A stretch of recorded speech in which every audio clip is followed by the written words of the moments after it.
Hei, hei, mans vārds ir Gunita Lagzīns-Kroderēta, un šodien mēs tiekamies 68. rubrikas darīt ir radīt jeb nejaušību. Nav sērijā.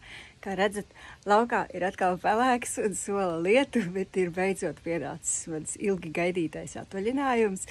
Tagad visu augustu vaļošos un sasmelšos spēkus turpmākajam gadam. Bet viena lieta, ko es gribēju teikt, noteikti saudzējiet sevi.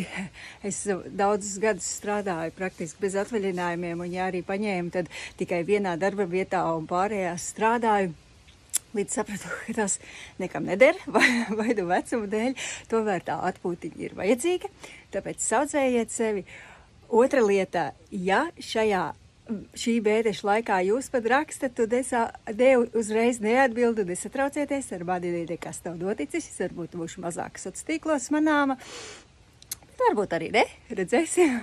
Trešā lieta, es ceru, ka laiks būs labs, lai gan no otras puses, ja viņš nebūs labs, ja lietas slīst, tad es bez sirdsapziņas pārmetumiem varēšu sēdēt istabā un varbūt pat kaut ko uzrakstīt. Un beidzamā lieta, ja nu es šomēnes kādas vidapdienu palaižu garām, lūdzu nedusmojiet, sasveicu tagad visus daudz laimes jums dzimšanas dienās, vārda dienās un visās citās svinam dienās. Un tiekamies atkal pēc nedēļas droši vien. Tā, čau, čau!